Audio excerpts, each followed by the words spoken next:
Shalom, selamat pagi, saudara-saudara yang dikasihi Tuhan Yesus Kristus. Selamat berjumpa dalam renungan pada pagi hari ini. Doa dan harapan saya, saudara semua ada dalam keadaan yang baik, sehat, penuh sukacita, dan berlimpah berkat Tuhan. Sebelum kita mendengarkan renungan firman Tuhan, mari kita berdoa. Bapa, dalam nama Tuhan Yesus Kristus, Bapa yang sungguh sangat baik, Tuhan dan Allah kami yang hidup, Tuhan yang selalu mengasihi kami. Kami bersyukur untuk penyertaan dan perlindungan-Mu dari malam hingga pagi di hari baru ini. Kembali kami diberikan anugerah, nafas hidup, kesempatan yang begitu berharga. Kami mau pakai bagi hormat kemuliaan nama Tuhan. Saat ini kami rindu diperlengkapi dengan firman-Mu. Berbicaralah ya Tuhan, kami siap mendengar. Dalam nama Tuhan Yesus kami berdoa. Haleluya, amin. Saudara dikasih Tuhan, ayat renungan kita pada saat ini terdapat dalam Amsal pasal 20 ayat 4 sampai ayat yang ke-5. Tertulis demikian. Pada musim dingin, si pemalas tidak membajak. Jikalau ia mencari pada musim menuai, maka tidak ada apa-apa. Rancangan di dalam hati manusia itu seperti air yang dalam, tetapi orang yang pandai tahu menimbanya. Saudara dikasih Tuhan, sebuah stiker tertempel di bagian belakang sebuah kendaraan dan berisi tulisan, "Saya berhutang, jadi saya berangkat kerja." Sebagian besar orang berpendapat bahwa hutang bisa memberikan motivasi dan semangat dalam bekerja.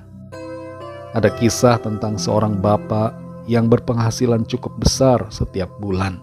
Dan ia membeli rumah di kawasan elit dengan cicilan di atas 100 juta per bulan. Kepadanya nasihat sudah diberikan agar tidak melakukan pembelian tersebut. Tapi alasan yang ia kemukakan adalah berhutang membuatnya lebih semangat dalam bekerja dan mencari uang. Semakin besar cicilan, semakin besar pula semangatnya. Pada kenyataannya, hanya dalam waktu sekitar 2 tahun, ia tidak sanggup membayar cicilan, dan rumah itu pun disita dan dilelang tanpa meninggalkan sisa uang untuknya. Perlu kita sadari, saudara, bahwa berhutang bukanlah motivasi kerja yang benar. Kita harus menyingkirkan sifat malas dari diri kita dan belajar untuk menjadi pribadi yang rajin dan bersemangat dalam bekerja karena kerinduan untuk memuliakan Tuhan.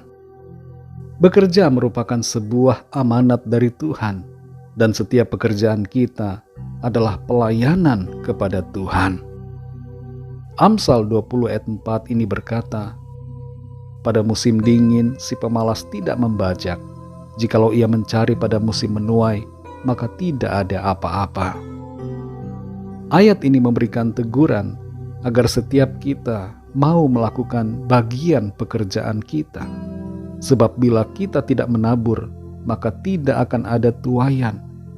Kalau dihubungkan dengan hutang, maka apa yang dinyatakan di sini berkebalikan dengan apa yang menjadi kenyataan bagi orang yang berhutang, yaitu ia menuai apa yang belum ditabur, dan kemudian membajak dan menabur, tapi saat musim menuai tidak ada apa-apa, sebab tuaiannya sudah diambil dan dipakai duluan dalam bentuk hutang. Kita perlu belajar menjadi pribadi yang rajin, semangat dalam bekerja, dan juga tidak suka berhutang, tapi mengatur keuangan dengan baik dan bijaksana. Belajarlah mencukupkan diri dan bersyukur dengan apa yang kita terima. Amsal 13 ayat 11 bagian B berkata, "Siapa mengumpulkan sedikit demi sedikit menjadi kaya." Hidup dalam hutang dan dikejar-kejar cicilan tidaklah menyenangkan. Meskipun penghasilan banyak, tapi bila selalu diburu tagihan, hal itu akan mengganggu ketenangan. Dalam Amsal 15 ayat 16 tertulis, "Lebih baik sedikit barang dengan disertai takut akan Tuhan, daripada banyak harta dengan disertai kecemasan." Saudara dikasih Tuhan, mari kita mulai hari ini dengan syukur dan semangat untuk memberikan karya yang terbaik bagi Tuhan melalui pekerjaan kita. Bekerjalah dengan motivasi yang terbaik, yaitu melakukannya sebagai wujud pelayanan kita kepada Tuhan. Martin Luther pernah berkata, pelayan yang menyapu lantai dapur melakukan kehendak Tuhan sama seperti seorang pendeta yang berdoa. Apapun pekerjaan kita, lakukanlah itu dengan sukacita bagi hormat kemuliaan nama Tuhan. Mari kita singkirkan semua motivasi kerja yang tidak tepat dan bekerjalah untuk kemuliaan-Nya. Kolose 3 ayat 23 berkata, agar apapun yang kita perbuat itu dengan segenap hati untuk Tuhan. Mari kita bekerja dengan semangat, apapun profesi kita, termasuk juga bila kita adalah ibu rumah tangga atau bapak rumah tangga. Tetaplah semangat melakukan apa yang menjadi bagian dan tugas tanggung jawab kita. Tuhan Yesus memberkati setiap pekerjaan tangan kita, dan apa yang kita kerjakan dibuatnya berhasil dan beruntung. Mari kita berdoa. Bapa Sorgawi, Bapa dalam nama Tuhan Yesus Kristus, yang selalu ada menyertai kami di setiap keadaan dan waktu. Kami bersyukur, berterima kasih untuk firman-Mu yang sudah kami dengar pada saat ini. Mengajar kami untuk memiliki motivasi yang benar dalam melakukan tugas pekerjaan kami. Kami mengerti bahwa pekerjaan merupakan sebuah pelayanan kepada Tuhan.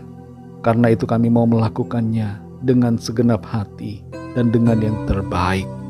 Berkatilah ya Tuhan setiap apa yang kami kerjakan. Berikan kami hikmat tuntunan-Mu.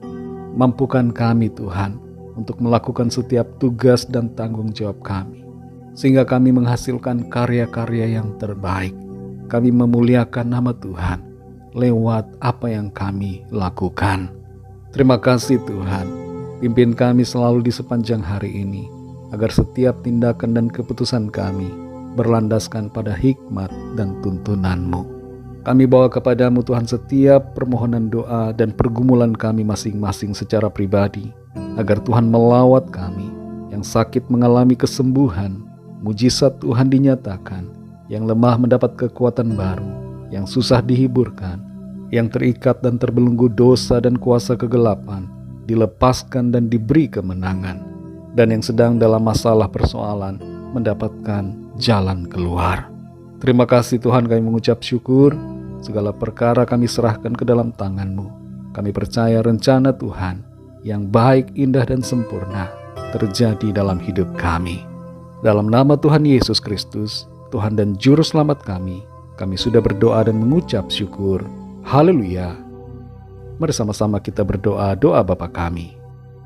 Bapa kami yang di sorga, dikuduskanlah nama-Mu, datanglah kerajaan-Mu, jadilah kehendak-Mu di bumi seperti di sorga. Berikanlah kami pada hari ini makanan kami yang secukupnya, dan ampunilah kami akan kesalahan kami, seperti kami juga mengampuni orang yang bersalah kepada kami. Dan janganlah membawa kami ke dalam pencobaan, tetapi lepaskanlah kami daripada yang jahat, karena Engkaulah yang punya kerajaan dan kuasa dan kemuliaan sampai selama-lamanya. Amin. Terimalah berkat Tuhan. Tuhan memberkati engkau dan melindungi engkau. Tuhan menyinari engkau dengan wajah-Nya dan memberikan kasih karunia. Tuhan menghadapkan wajah-Nya kepadamu dan memberikan damai sejahtera. Berkat anugerah dari Bapa Surgawi, cinta kasih karunia dari Tuhan Yesus Kristus, dalam persekutuan dan penghiburan Roh Kudus menyertai kita semua sekarang ini dan sampai selama-lamanya. Dalam berkat nama Tuhan Yesus Kristus. Haleluya. Amin. Puji Tuhan, saudara yang dikasih Tuhan, saya percaya firman Tuhan menjadi berkat dan kekuatan buat saudara semua, dan Roh Kudus akan menolong saudara untuk lebih lagi memahami kebenaran firman Tuhan. Tuhan Yesus memberkati saudara semua. Sampai jumpa dalam renungan yang berikutnya. Haleluya.